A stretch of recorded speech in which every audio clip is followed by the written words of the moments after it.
We're going to go ahead and get started. This is week 4 of our 6-week Empowered Living virtual series on the topic of beauty as wellness.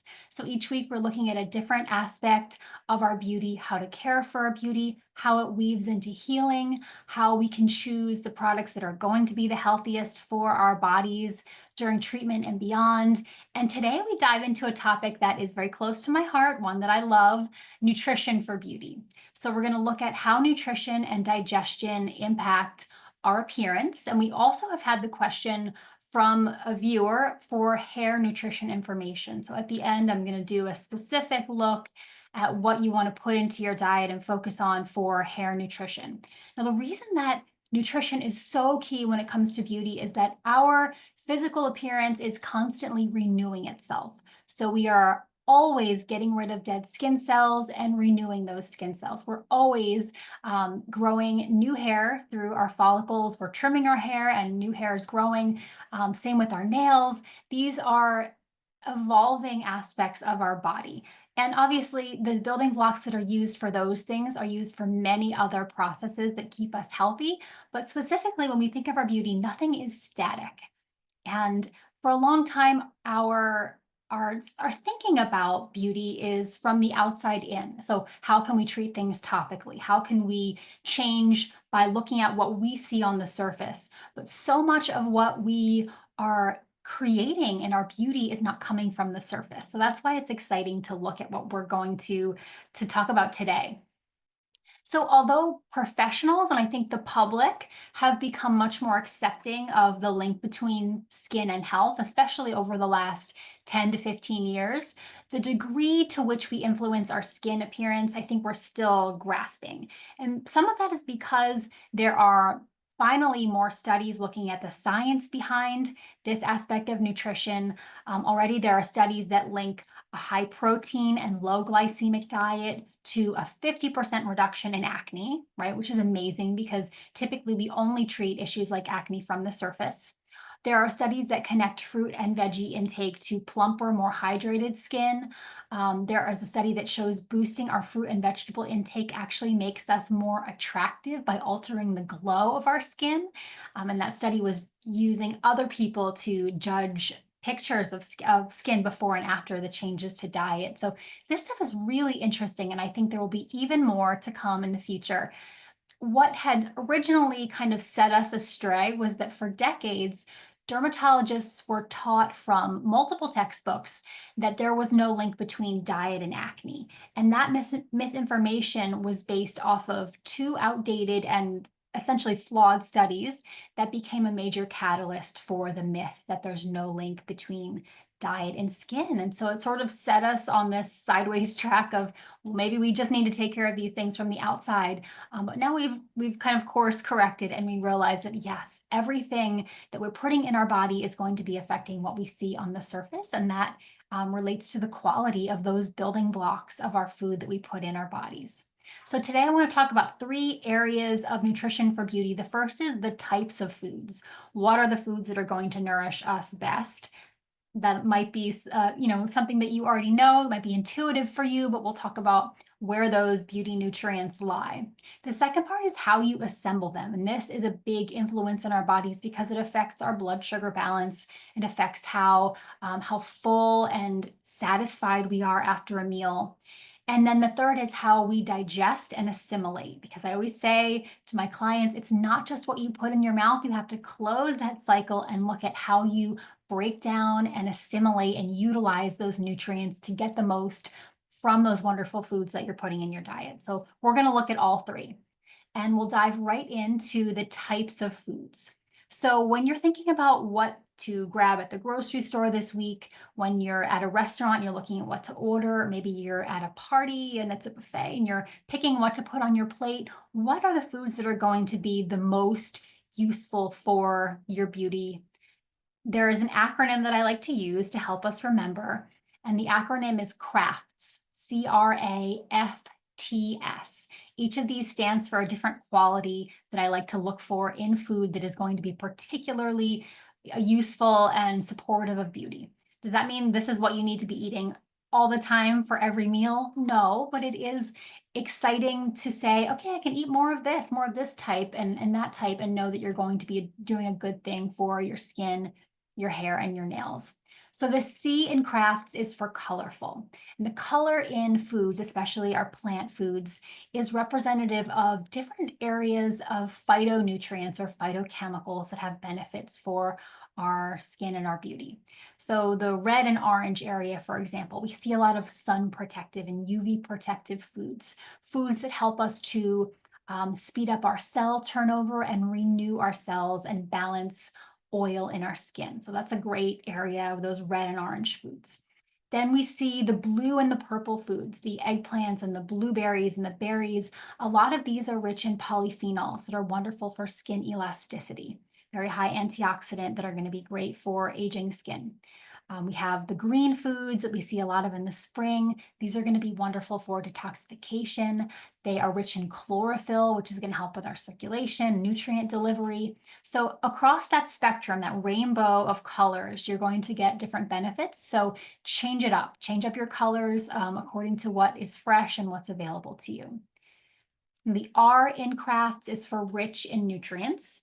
And this one I like to focus on because there's so much focus in nutrition on calorie content. And for a while, that was the only thing that we were counting. But when we're talking about beauty, we want to be counting nutrients way, way, way more than counting calories. I don't look at calories at all with my clients. That's not something that we have on our radar. Instead, we're going for nutrient density. And what that means is some of the foods that are going to be the best for your beauty, you don't even need to eat a big amount of to get a big amount of nutrients. So for example, a yellow pepper, that could be 600% of your vitamin C for the day. A cup of kale, that could be 250% of your vitamin A. A small amount of food that packs in a lot of nutrients. And that way you eat until you're satisfied and you have even more than what you need in terms of those nutrients that are supporting your skin health. So look for those nutrient-dense foods. The A in my acronym is for anti-inflammatory. Now, inflammation, we know, is a precursor to a lot of different disease. It's also a factor in the development of so many of the things that we're trying to prevent when it comes to our beauty. So sensitive skin, early aging, early wrinkling, inflammation, and redness in our skin. All those things are linked into the inflammatory process in the body. So the more anti-inflammatory food that we can add, the herbs, the spices, think about things like ginger and turmeric. Think about your fresh plant foods. Those are going to be anti-inflammatory. Your fatty fish and the omega-3 oils that are anti-inflammatory. All of these are going to be amazing for your skin because they do have that added benefit of reducing inflammation, which blocks some of those processes in our skin that cause us to age faster. The F in my CRAFT acronym is for fresh. This might be obvious. It might feel like, yeah, of course, fresh foods are going to be good for my beauty. But when I go to the grocery store, a lot of the foods I see are prepared in a way that they're going to stay good on the store shelves for weeks, if not months. And this is where we shop a lot of our food from. And there's nothing wrong with something that's non-perishable or convenient and ready to use from a can or a box. But when we think about those foods, especially when something is picked off of a tree or from the ground, as soon as it's harvested, it begins to lose nutrients. So unless there's a way that we've been able to stop that declining process, like something that's flash frozen right after it's been picked, which locks in nutrients, we really want to go for the freshest we can to get the most of those nutrients. So think about how fresh your food is. Where does it come from and how far does it travel? Is there a way that you can check in with a local farmer's market or a local grower to get something that is really fresh? Can you grow something in your backyard or on your counter that you can harvest and use immediately? That's when the nutrient density is going to be the highest. And that is really beneficial for your body to be able to utilize that.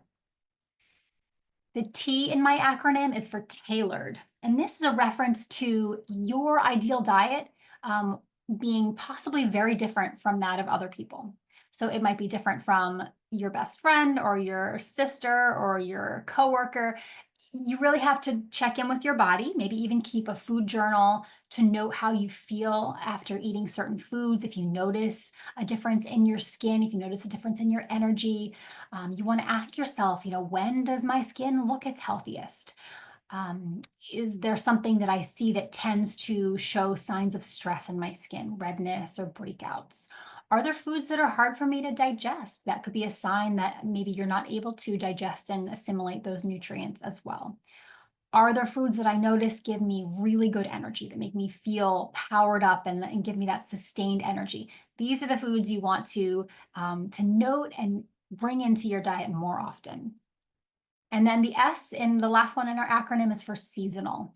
And I love to connect what is fresh season to season with what our skin and our bodies need at each time of year. So it's amazing how closely those things connect with what nature gives us. So this time of year in the spring, we're coming out of a long winter. We're looking for a little extra support for detoxification. So we have a lot of those leafy greens, the asparagus, artichokes. We have a lot more lighter foods like microgreens. We have sprouts. We have not a lot of heavy sweet fruit, maybe some strawberries this season, but things are a little more spare, and that's part of our bodies adjusting to the seasonal changes. When we get to summer, we're going to see a lot of the red and orange foods that help us with UV protection. The red peppers, the watermelon, the tomatoes. We're going to see fruit that is not only great for hydration, but also for electrolyte balance. So a lot of those foods we're going to be putting in higher amounts, and that helps us with the heat and the high temperatures of the summer. And it goes like this season to season throughout the year. So if you can remember to kind of stay aligned with the seasons, especially if you live in a part of the country that does have those four seasons, it helps to also know what's fresh and what's going to be the most nutrient dense. And that gives you an idea of what's going to be really good for your beauty in each season. Now, once you have these foods and you have an idea of what you want to put on your plate or what you want to use, how are you going to assemble them? How are you going to eat them and put them together? Well, one thing we know for our blood sugar stability, which really affects our hormone balance and that factors into our skin over time, is that we want to put three categories of foods together, ideally at each meal and even at each snack if we can. We want to add some source of high quality protein with a source of healthy fat, and then a large portion of abundant, colorful produce, which is going to be our plant fiber.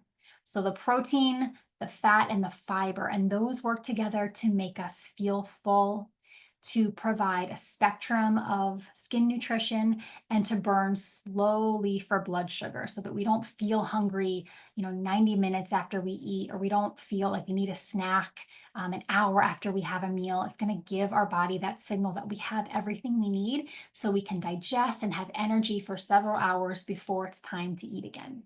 So let's look at those three building blocks. The good quality protein I mentioned first. This is going to be a building block of your skin, your hair, and your nails. Those amino acids. It's also for your connective tissue. So anytime you're healing, say you've had a surgery, you have a wound on your skin, this is going to be an important building block for you too for healing. Also essential for that steady blood sugar. So things like wild salmon, lentils, oysters, pastured eggs, good quality animal protein, quinoa, hemp seeds, if you're looking for plant-based versions, any of these that appeal to you, switch them in and out, whatever appeals to your diet, but have those good quality protein building blocks at every meal. Healthy fats is the next category, and that's going to be a building block of your hormones. It's also going to burn very readily for fuel in the body. So for a while, we had kind of the erroneous viewpoint that fat in our diet was going to equate to fat on our bodies. We know now that a high quality, healthy fat, plant-based fats are key for hormone balance, for stable blood sugar. They help us to have strong skin cell membranes that lock in moisture and give us more hydrated skin. So things like coconut, avocado, raw nuts and seeds, olive oil, wild salmon, or other fatty fish. These are going to be the healthy fats. And those fats in your foods also help you to absorb the fat soluble nutrients in the other foods that you're eating in your meal. So that's why they pair so well in this trio together. And the final part of the three, that colorful produce, the plant foods that are rich in fiber, which is a staple for your gut health. It's also amazing for detoxification in the body. And as we said, according to that rainbow, you're going to have different antioxidants depending on what color of produce that you're eating. Each colorful antioxidant phytochemical is going to have a different benefit for your skin and your body. That fiber is going to help you to feel full, to eliminate regularly. And a lot of us, I think it's 95% is a statistic in America, are not eating enough fiber. So plant fiber is going to be amazing. Just getting up to your RDA for plant fiber alone, about 30 grams, has been shown to help with weight loss if that's something that you're working toward. So for this category, any of the colorful, fresh, whole fruits and vegetables. For fiber, especially the beans and legumes, berries with seeds, chia seeds, leafy greens. There's so many good ones here. So again, whatever you are in the mood for, whatever is fresh, whatever is seasonal, and make sure you have those three together. Now, the final part here, when we put it all together in our bodies, is our ability to digest and assimilate nutrients from the food that we eat. So your skin outside your body is actually mirroring the skin inside your body, that lining of your digestive tract. And this affects nutrient assimilation, it affects your inflammation levels, it affects your immune system and your mood. And when your body is not able to eliminate well through its normal channels, there are other organs of elimination, like the skin, that have to take on those duties. And your skin can become more breakout prone, more reactive or sensitive, sometimes more lackluster. So we want to make sure we're supporting that elimination as well. One of my favorite tiny little shifts to do for optimal digestion is to make sure that you take a minute to relax and put yourself in a parasympathetic state, a rest and digest state, before you take your first bite of your meal. I have to remind myself to do this on a regular basis as well, since often we're eating and then we have somewhere else to be, or maybe a meeting to get to, or sports practice. You want to take time to, maybe it's a minute for just a breathing exercise. Maybe you want to recite a mantra. Maybe you have a prayer that you want to say, but get your senses excited about what you're going to eat. So look at your food, smell it, feel yourself start to salivate, put your body in that calm, rest, and digest state. And this is a specific phase of digestion called the cephalic phase of digestion, when your body produces 20% of the stomach acid and 30% of the pancreatic enzymes that you need for optimal digestion. So skipping this part of the digestive process puts us behind. It puts us in a place where it's hard to digest optimally. So if there's one thing that you do today, if you don't change anything else, take a minute before your next meal to just appreciate the food you have on your plate. Look at the colors, smell it, appreciate the textures, and bring your body to a place of calm before you take that first bite. And that simple ritual can transform your digestion and your assimilation overall. So this is a quick overview of nutrition for beauty. Now, the specific info that was requested was hair nutrition. What's the most important for hair growth, for strong hair follicles, for growing hair that's going to be shiny and elastic, that's not going to break? So the first thing is going to be protein. We know we need those amino acid building blocks for the keratin protein that is the basis of our hair. So signs of low protein intake could be limp, frizzy, or easily broken hair, as well as slow hair growth. Many feel that our RDA for protein is too low. I'm sure you've heard lots about this. It's been given a lot of attention in the media lately. So you want to aim for at least 15 and maybe up to 30 grams of protein per meal, as you can digest and as is appropriate for your body. And it's best to space it out a little bit throughout the day, not have it all at one meal. Next, we want iron. So iron supports strong, shiny hair. We do need to make sure our iron levels are adequate for our hair growth and to stop hair shedding. So foods like tahini, shellfish, spinach, turkey, pastured eggs, and if you can pair that with a little bit of vitamin C, that's great for absorption, for helping those iron sources.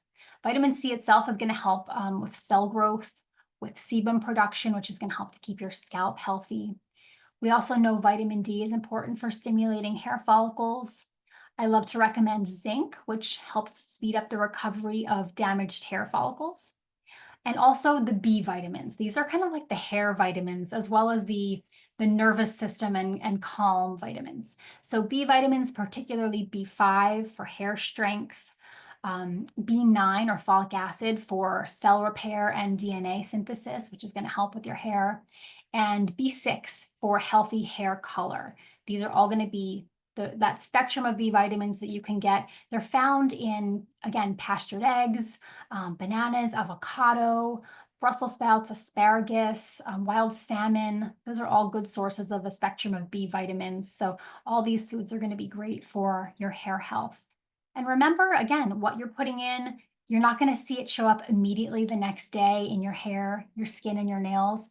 It's a latent process. It takes a little while, but as you do shift your diet and especially watch your digestion and your assimilation, you really do see and feel a difference in your appearance, in the hair that's being grown, even in the strength of your nails, when your body has more of those building blocks to use and put toward creating the building blocks of your skin, your hair, and your nails. So I hope this was helpful. Let me check the chat. I didn't get to look too much. Question from Facebook was, how much protein do you recommend per meal? I generally say 15 to 30 grams of protein per meal. Could be more or less based on your body, but I think that's a good amount to be able to digest, and it's a good amount to be able to get into. Some people are so worried about getting a huge amount. How do I get this much protein? That's an amount that's going to make you feel satiated, that's going to give you a lot of building blocks to work with. Great question. So next week, same time, Monday at 2 p.m., we're going to do small shifts to feel your best. And this session is going to be about the interplay of your beauty and aspects of your daily habits, including mindset, your breath, the way you move your body, the way you sleep. So the way your beauty and appearance tie into all of those little habits that you might have day to day. It's going to give you a nice a la carte menu of options of things that you can tune up or shift to see and feel a difference in your beauty. So I hope you enjoy that topic, and I will see you next week for our session number 5.